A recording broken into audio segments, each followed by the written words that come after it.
Beneath the fertile soils of West Africa lies a treasure that has shaped history for centuries. Gold. In Ghana, it is not just a mineral, it is a symbol, a curse, and a lifeline. Once called the Gold Coast, this land attracted explorers, merchants, colonizers, and fortune seekers. Gold built empires, fueled wars, and set the stage for global trade. But today, gold tells a darker story. A story of poisoned rivers, vanishing forests, and collapsing farmlands. A story where communities trade life for survival. A story of galamsey, illegal mining. The word itself, galamsey, comes from gather them and sell. At first, it was the activity of small groups of men scratching the earth with simple tools, seeking just enough to survive. But over decades, it has grown into something far more destructive. Now, galamsey is a national crisis. It pits the promise of wealth against the survival of the land, the hunger of the present against the hope of the future. To understand galamsey, we must go back to the beginning. Long before colonizers stepped onto Ghana's shores, gold was already part of life. Ancient kingdoms like Ghana, Mali, and Songhai thrived on gold trade. Caravans stretched across the Sahara, carrying dust and nuggets to North Africa and beyond. Gold was exchanged for salt, cloth, and weapons. It was more than wealth, it was power. In what is now modern-day Ghana, kingdoms like the Ashanti rose through gold. Chiefs controlled mines, regulated trade, and used the proceeds to build armies and palaces. Gold adorned royalty, but it also drew outsiders.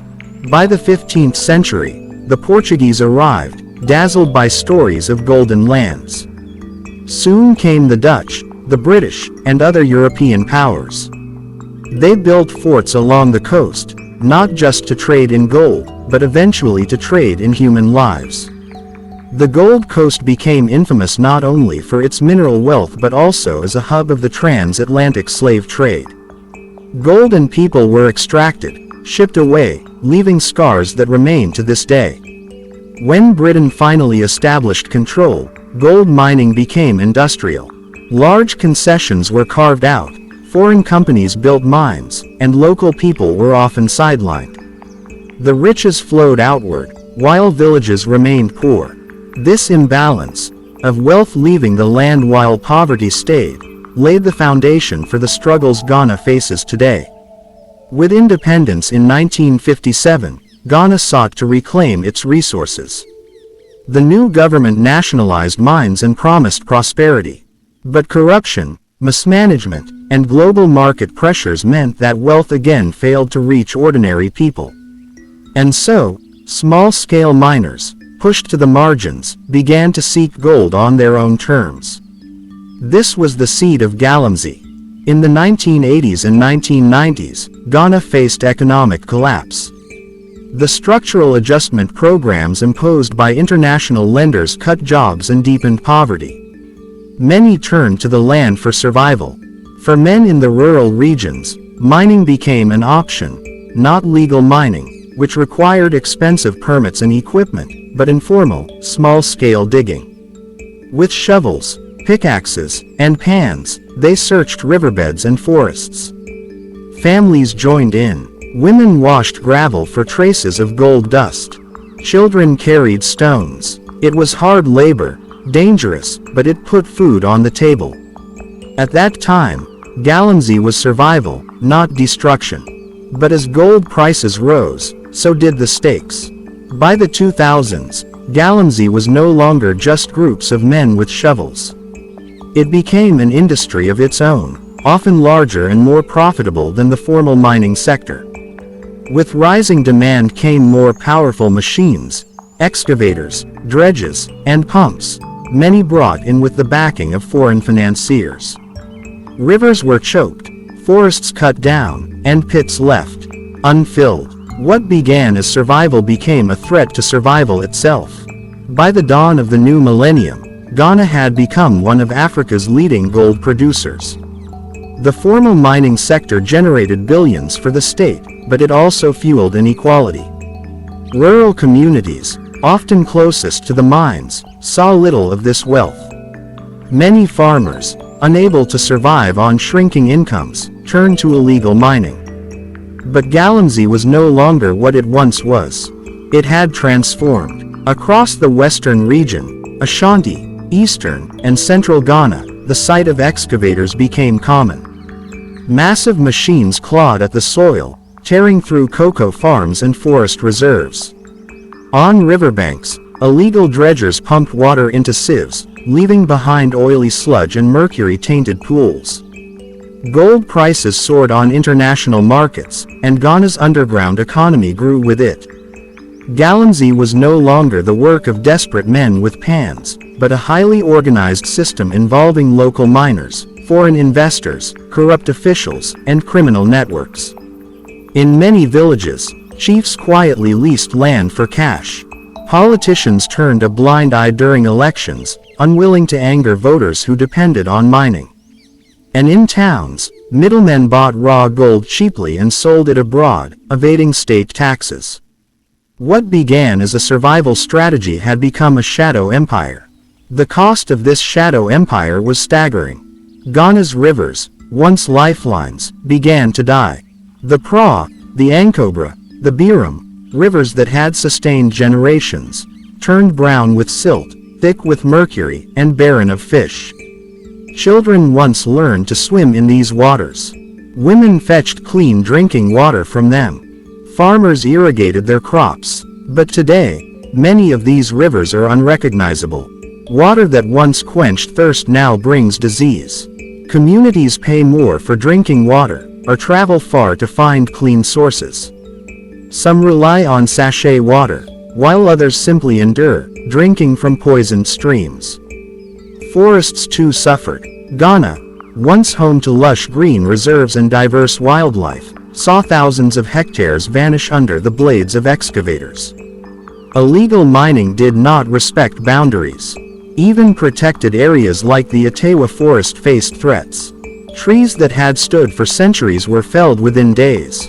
With the trees went birds, animals, and rare plants, biodiversity lost in silence.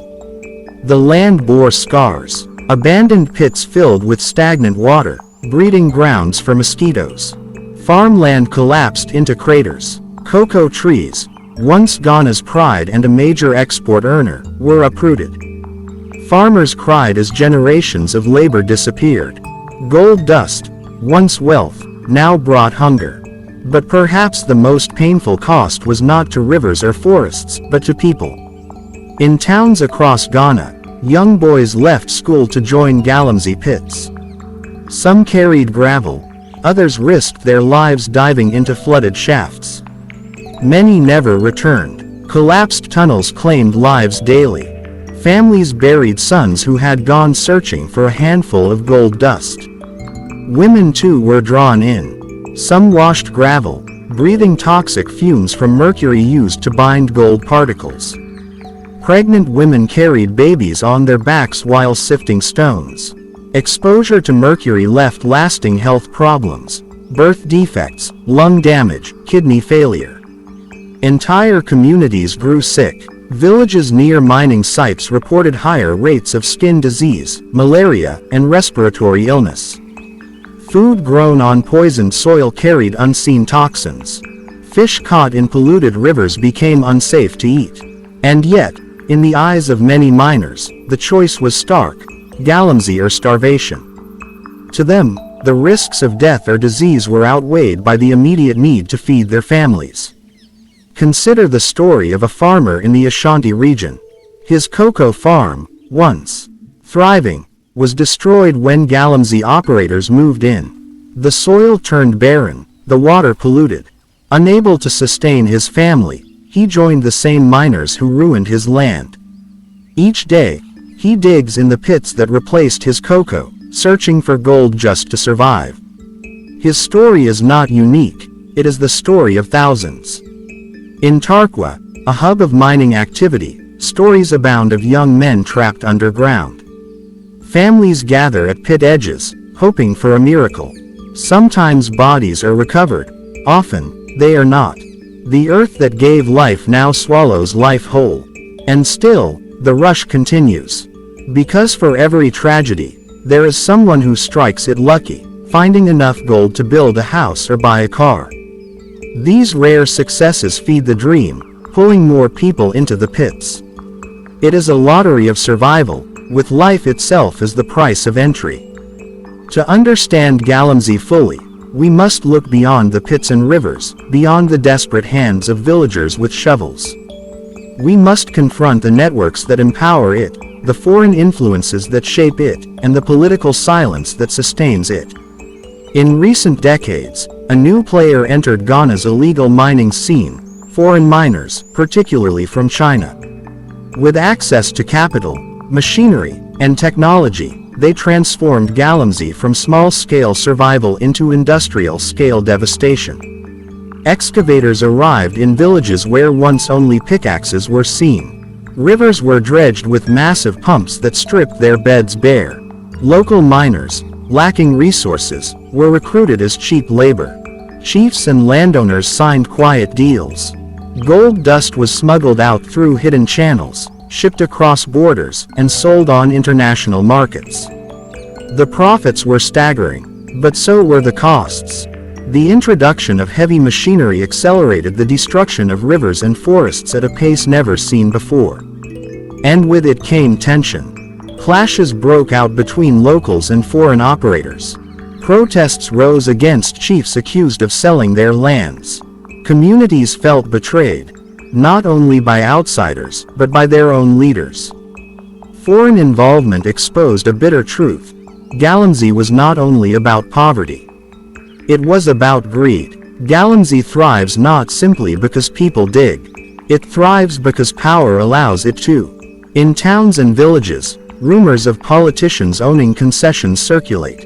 Local leaders are accused of taking bribes to look away. Police officers, instead of shutting down operations, are said to collect envelopes and allow machines to continue. Task forces raid sites in daylight, but by nightfall, the miners return.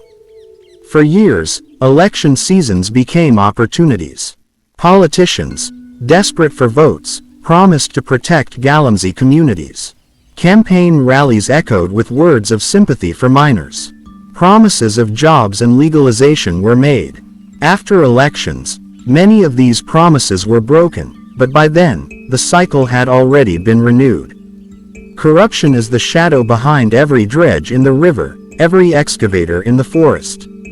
Without protection, galamsey cannot survive. But with protection, it thrives. Faced with a growing crisis, the state has not been silent. In 2017, a major campaign was launched to end galamsey once and for all. Soldiers stormed forests and riverbanks. Excavators were burned. Dredges were seized. Communities witnessed the might of the state brought down upon miners. For a moment, rivers ran clearer. Forests breathed again. The government declared victory. But the celebration was short-lived. Within months, galamsey returned. New pits opened where old ones had been destroyed. Miners, desperate and determined, adapted. They dug at night. They bribed their way back. They spread into deeper forests, hidden from the eye of the law. Critics began to ask, was the fight genuine, or was it political theater? Stories emerged of seized machines mysteriously finding their way back into operation. Accusations of selective enforcement spread, that only some miners were targeted, while others with connections were spared. The war on galamsey revealed a paradox. A government cannot fight illegal mining while benefiting from its hidden profits. And so, the struggle became endless, an illusion of victory masking a reality of failure. At the heart of galamsey lies a vicious cycle. Poverty drives people into the pits. Gold brings quick profit. Profit fuels greed. Greed invites corruption. Corruption protects destruction. And destruction deepens poverty. In this cycle, the victims are always the same: the land, the rivers, and the ordinary people who depend on them. Miners die in collapsing shafts. Farmers lose their land. Children grow sick. Communities grow poorer, even as billions in gold leave their soil. And yet, the cycle continues. Because as long as gold shines, there will always be someone willing to risk everything to claim it. Galamsey is not just an economic or environmental issue. It is a human story, a cultural story, a regional story.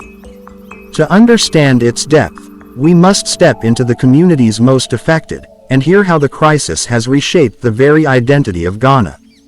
Let us travel across Ghana, from the south to the north, where the footprints of Galamsey are etched into the land. The western region, this is the beating heart of Ghana's gold industry. Towns like Tarkwa and Prestia are synonymous with mining. Here, legal and illegal operations intertwine, making it nearly impossible to separate one from the other. Vast stretches of farmland have been abandoned, and whole communities now depend on Galamsey for survival. Rivers such as the Ankobra flow thick with mud. The region bleeds wealth, yet many residents remain trapped in poverty. Ashanti region, famous for its historic ties to gold, the Ashanti Kingdom once regulated mining with care and authority. Today, Galamsey has reduced sacred lands to pits of destruction. Cocoa farms, the pride of Ghana's export economy, have been swallowed by excavators. In villages near Abuasi, once a hub of formal mining, illegal miners now rule the landscape. The clash between tradition and modern greed is felt deeply here. Eastern region, the Biram River, once a source of diamonds and fresh water, now runs brown. Illegal miners line its banks, poisoning the water with mercury. In towns like Kaibi, residents tell stories of forests that once provided shade and food, now reduced to dust. Even the president's home region has not been spared, showing how pervasive Galamsey has become. Northern Ghana, once less affected, the north is now a new frontier. As pressure mounts in the south, miners move northward, targeting untouched lands. Fragile ecosystems, already strained by climate change, face new threats from Galamsey. Communities that once lived in harmony with the land now watch as strangers dig craters in their soil. Everywhere, the pattern repeats.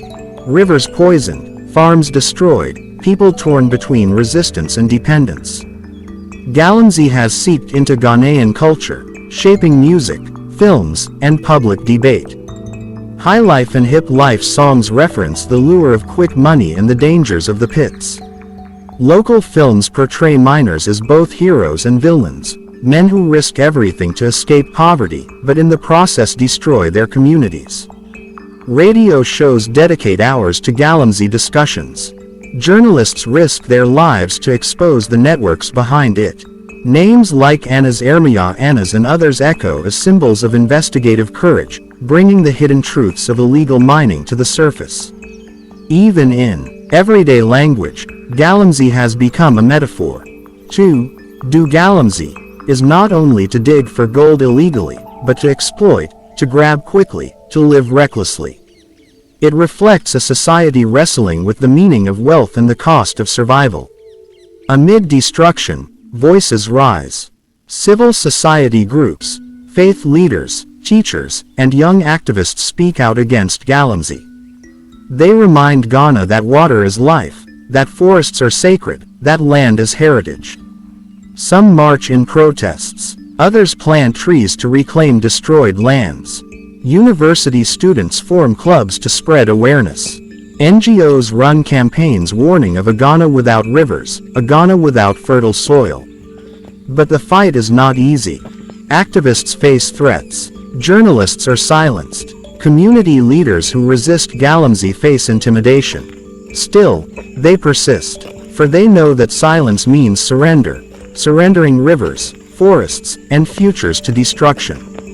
It is here, in these small acts of resistance, that hope lives.